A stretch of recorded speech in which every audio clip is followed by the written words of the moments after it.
My son is 5 years old and is nonverbal autistic.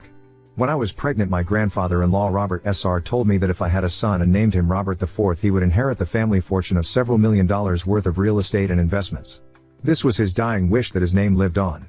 I of course didn't know that my son would be nonverbal autistic, but I agreed to it because I wanted to do what's best for the family. My grandfather-in-law told me that his will was that the property be passed to his son Robert Jr., my Phil, and then to his son and my husband, Robert III, and then left to our son Robert IV, who would most likely pass it on to his son one day. Well, he passed shortly after and left everything to his son with future intentions known and agreed upon. I had my son Robert IV and I thought that would be the end of it. Until a week ago. My Phil has 2 sons. Robert, my husband, the oldest, and Richard, who is in the middle child. Robert, my husband, is hardworking, good with money, and reliable. My Bill, on the other hand, is not. He can't hold a job. He has multiple kids from different moms that he barely sees, let alone takes care of. He's also been in and out of rehab or jail, petty theft or drug use, etc. Nothing major, the last decade. He's been given every opportunity to turn his life around and refuses each time. He's been given cars, job opportunities, places to live that other people who don't have wealthy parents to fall back on would kill for. He never takes it seriously and always takes it for granted. The only reason he is alive right now is being constantly bailed out or enabled by my mill. Most recently we've given him our house, at my mill's suggestion, so he could have a place to stay after he got out of rehab and to give him a safe place for his kids to visit so he could why to build a relationship with them. My husband and I needed a bigger place for our growing family anyway, so we agreed to it and bought a second home, and Richard moved into the first. He now pays the mortgage and whatever is needed to maintain the property. It's been a few months and surprisingly he's been making the payments on time despite not having a job. I suspect Mill has been giving him the money. I thought everything was fine until last Sunday when we got together for dinner. My Bill mentioned how he couldn't wait to move to his new place. I asked what he was talking about and he said he was moving into grandfather-in-law's house. Excuse me? I pulled my husband and Phil into the other room and asked what was going on. My husband had no idea, but my Phil told me that he was changing the will to leave the property and investment/money my grandfather left behind for our son to Richard. My husband/son would be getting my Phil property and smaller portfolio. Normally I wouldn't care, but this property was promised to my son. My son is nonverbal autistic, which we didn't know when grandfather-in-law passed away. I'm not sure if he'll ever be able to live on his own or take care of himself after we're gone. My husband and I always planned if that were the case our son could move into the property guest house and rent out the main home, which is currently being used as a family beach house for weddings or events or reunions, etc. He could survive off that and the money from the portfolio to pay for a caretaker. This would give him a chance to live independently, and if he turned out to not need additional support in the future, then it was his to pass on or live in or whatever. Before anyone asks, we did not forget about our other 2 children. Our daughter will inherit house uncle currently lives in. Our second son will inherit our current home. Yes, their inheritance will be significantly less than their older brother, but it was never our money to give away. Grandfather-in-law, who was the original owner of the property, made it very clear that he was leaving this for my oldest son and him alone. We want to stand by his wishes. My Mill and Bill both knew of this plan. They told me they were supportive of my efforts to provide for our son's future and that I was a good mother for thinking so far ahead. I was deeply upset by this news and asked why he was changing his mind after promising to his father and to my husband that he would pass this on to his grandson and great-grandson. He said that he always intended to respect his father's wishes, but that our son Robert IV didn't live up to the namesake expectations that he sure grandfather had for an heir. Yup. My son wasn't worthy because he was autistic. Since he knew that my husband would honor his word and leave it to our son, he thought it would be best if he cut my husband out altogether and leave it to his other son Richard. I asked him why he would leave it to someone as reckless as Richard when his youngest Rachel was more financially responsible. He said it was because only a son could be an heir. Apparently my Mill has also been pressing for months to give Richard the home, and that Richard told him that he deserved better than our charity. That since we had 2 homes, that we saved and paid for on our own, that it was only fair if he was given grandfather's property and money. I immediately excused myself, grabbed my kids and left the house. My husband and I talked, and while he's upset about what happened legally, Grandpa left the home to his dad and he isn't obligated to leave it to him in spite of his promise. He says that he's sure we'd find another way to provide for our son if he needs it. That however isn't good enough for me. We busted our butts and sacrificed so that we could give all of our children a home to live in someday. Now we're being put into a position to where we have to choose which of our children get a home? Not to mention if our son does need additional support and income, he's going to have to live with us and off of our income and will not have the chance to be independent. This is when I thought about the dirty little secret buried in the family skeleton closet. 2 years ago my husband and his 2 siblings were gifted those DNA tests for Christmas and found out that Richard was only their half-brother. They confronted Mill, who admitted to having an affair, but she didn't know if Richard was Phil or her lover's child. When she got pregnant she apparently ended the affair for good and hasn't strayed since. She begged her kids to not tell Phil because Richard needed his support. She said he would disown him and divorce her if he ever knew the truth. For the sake of keeping the peace and since this wasn't my side of the family drama, I agreed to never speak about it again. But since we're breaking promises and going behind each other's backs, I just might print out his half-brother status and mail it anonymously to Phil.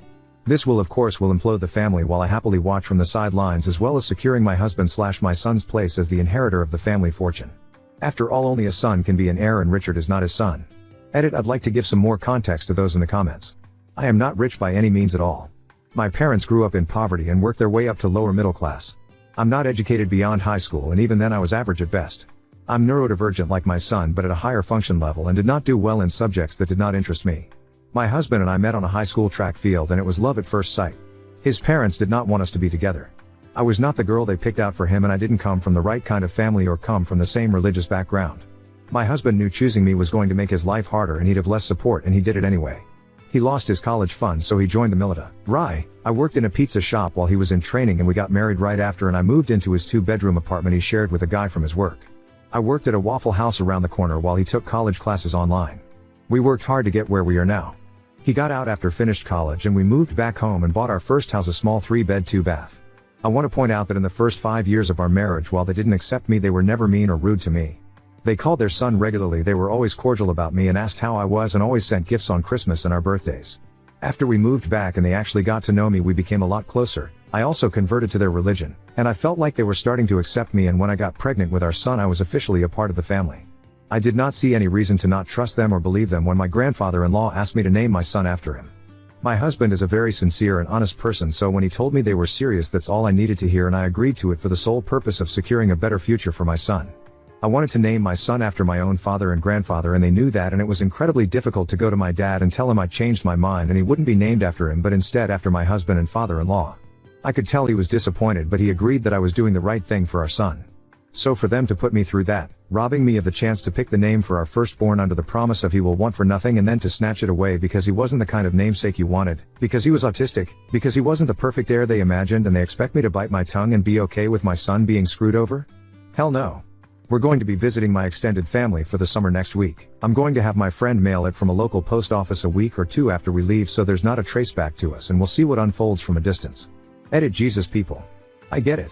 I will clean up the story. Look. I added periods. Are you happy now? Small update: I've taken the comments seriously and I have formulated a plan to orchestrate this from the shadows. So far I've executed step 1 and 2. My Mill has 2 sisters. One lives only an hour away and has a drinking problem and loose lips after she's had a few. I figured if anyone had dirt on who Richard's biological father is, it would be her. I dropped by unexpectedly to Great Auntie's house with a nice bottle of tequila, and after a few she was in the golden state of being sober enough to accurately spill the tea but drunk enough to forget telling me. I've got a name and that he was local to the area. I've decided to hire a pie whom I just got off the phone with. I've asked him to find the guy and let me know when he does. Update 1. I was visiting my family when one of my children got very sick and was hospitalized for a week. They are doing well and we are home now and will be getting surgery to correct the problem soon, so there is no need to worry on that end. That being said, up until a few days ago my entire focus was on my child and their well-being, so I put all of this on the back burner. I found Richard's biological father fairly quickly via Pi and requested that he collect an item with saliva on it and send it to a company with Richard's toothbrush I stole while visiting a few weeks ago before I left to see if they were in fact a paternal match before I put my plan into motion. I received confirmation via email and requested Richard's father's address from my Pi and got to work. I called my friend and told her to expect a package in the mail and asked her if she could open it and put the sealed, addressed and stamped envelope in the mail for me, and she agreed. Inside that envelope was a letter I typed and printed from the hotel office area claiming to be my Mill, and that I recently found out via DNA testing kit that my husband wasn't Richard's father and that the only other man it could be would be him. I told him that I had hired a Pi to collect his DNA so that I and he had 100% proof of his paternity to Richard and the DNA was a match. I told him Richard wanted to meet him at least once so he could have some closure and offered him a large sum of money if he could make this happen. I then created a fake email account with my Mill name and told him if he was interested to email me. I also included the DNA test and paternity test results. A few more days passed and I had an email agreeing to meet. I emailed him telling him to come by my in-laws' house at the regularly scheduled weekly family dinner time. I told him that my husband was aware of the affair and has chosen to forgive me, and that he will be present at the meeting to ensure that nothing happens between the two of us, and once Richard has closure my husband will write him the check and he is to leave and not contact me again. He told me that he understands and agreed, but that if Richard wanted to continue a relationship with him he would do it. He never had any children of his own when he was younger and was excited to learn he had a son. I told him that was Richard's choice, but to never contact me or my husband again. I also told him to bring the paternity and DNA tests with him as Richard wanted to see them and I didn't have any extra copies. I gave him specific instructions to not knock or ring the doorbell since my daughter gets notifications on her phone when someone rings and she didn't need to know about him unless Richard wanted her to. I told him the door would be unlocked, it always is for family dinners, and we would be waiting in the dining room. In order to spare Rachel from being dragged into this any more than she has. I called her a few days earlier and told her that I had bought tickets to how happening on the same night as the family dinner and had forgotten about them before I went on vacation and asked her if she and her husband would like the tickets. She said yes and thanked me and I went online, purchased 2 tickets and then texted them to her. The only wrench in my plan I didn't anticipate was being in the hospital with my child at the time that all hell broke loose. I was in the hospital with them for about 3 days while my husband was at the hotel with our other 2 when he got the call from Phil. Mill's affair partner shows up as scheduled with the DNA and paternity tests and thanks my Mill for arranging this meeting. He apologizes to my Phil for what he did so many years ago and that he hopes he can forgive him someday and then hands the papers to my Phil. He then goes to Richard and tells him he's so grateful that he wanted to meet him and asked if he had any questions for him. Mill doesn't say a word and is completely frozen and Richard has no idea why this man is shaking his hand trying to hug him as Phil is frantically flipping through the papers. Boom. Phil starts screaming and cursing and comes to Richard's bio father to hit him when Mill comes in between them and starts begging for forgiveness and that it was so long ago and she hasn't seen him in 20+ years, etc. Phil screams at bio father to get out before he kills him and bio father takes off out the door. Phil flips his T and calls Mill a lying WH0 and to get out of house and to expect divorce paperwork from his attorney, and she drops to her knees begging him not to do this and to think of Richard. Phil then turns to Richard and tells him that he's relieved that a lying, stealing drug addict was never his son and tells him to get out and take his ex-wife with him. He then storms out of the dining room and starts packing all of Mill things and throwing them in the hall by the front door. Richard eventually takes his sobbing mother off the floor and leaves. After they're gone, Phil called my husband and told him what happened, followed by Richard. Richard says that Mill is with him at our house he's renting. He then demands that my husband abandon me and our sick child and fly home so that he can talk to his dad and fix things, and that he doesn't want Mill living with him when he moves to his new house. My husband tells him no, that he will come home as scheduled and talk to Phil then, and hangs up. My husband then calls me and tells me what has happened and I ask him what he wants to do. He says he's okay and right now we're just going to focus on our family and we'll deal with this when we get home, and we turn off our phones until then. We get home and I have a million missed calls from everyone.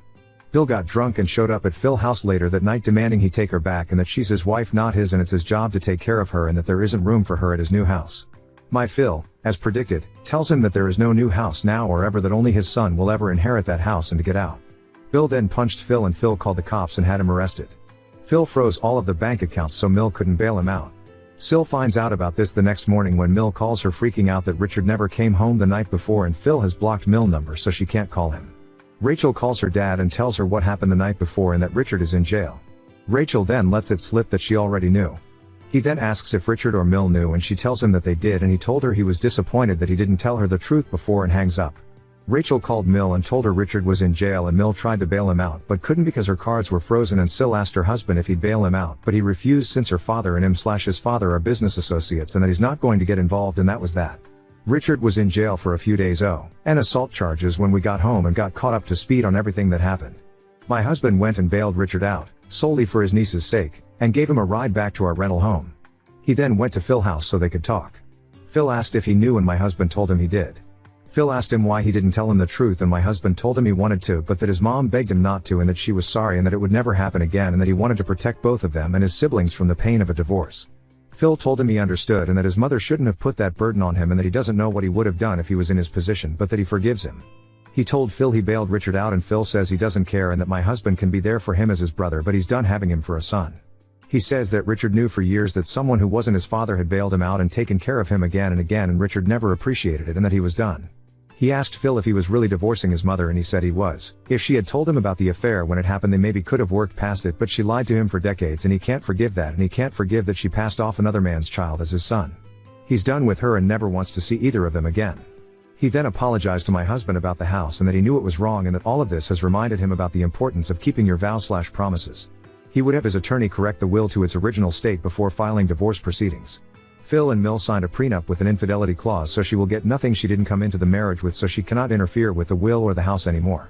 He did however request that my husband honor his request and not allow Mill or Richard access to the property. Why? My husband agreed but said that he still needed to make sure that his mother was taken care of. Regardless of what happened, she's still his mother.